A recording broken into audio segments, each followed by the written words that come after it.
আসসালামু আলাইকুম ভিউয়ার্স, কেমন আছেন সবাই? আশা করি অনেক অনেক ভালো আছেন, সুস্থ আছেন এবং নিরাপদ আছেন। ভিউয়ার্স, আজকের বিষয় মহিলাদের একটি ব্যাধি, সেটি হচ্ছে এন্ডোমেট্রিওসিস এবং এন্ডোমেট্রিওসিস তার সাথে বন্ধ্যাত্বের সমস্যা। ভিউয়ার্স, মহিলাদের এন্ডোমেট্রিওসিস একটি সমস্যা যা কিনা অনেক মহিলাই এই রোগে আক্রান্ত হয়ে থাকেন, এই সমস্যায় ভুগে থাকেন। যথাসময়ে চিকিৎসা গ্রহণ না করার ফলে একটি পর্যায়ে বন্ধ্যাত্বের শিকার হতে পারেন একজন মহিলা।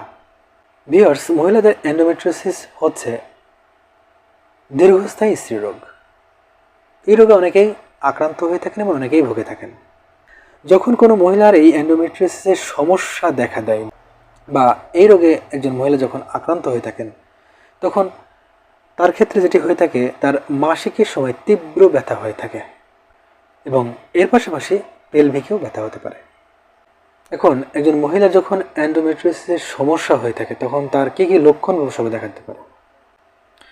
প্রথমত, লক্ষণ বা উপসর্গের কথা বলতে গেলে যেটি বলতে হয় সেটি হচ্ছে মাসিকের সময় তীব্র ব্যথা হতে পারে এবং এর সাথে তলপেটে ব্যথা এবং চাপ চাপ বোধ হওয়া বা ভারী ভারী বোধ হতে পারে।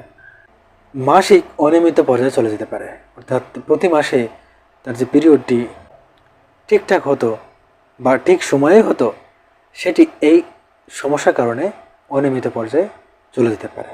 বিবাহিতা মহিলাদের ক্ষেত্রে যেটি হয়ে থাকে সেটি হচ্ছে যৌন মিলনের সময় অস্বস্তি কিংবা ব্যথা হতে পারে এবং এই সমস্যাগুলো হতে থাকলে একটি পর্যায়ে গর্ভধারণে নানা ধরনের জটিলতা দেখা দিতে পারে বা গর্ভধারণে অক্ষমতা তৈরি হতে পারে।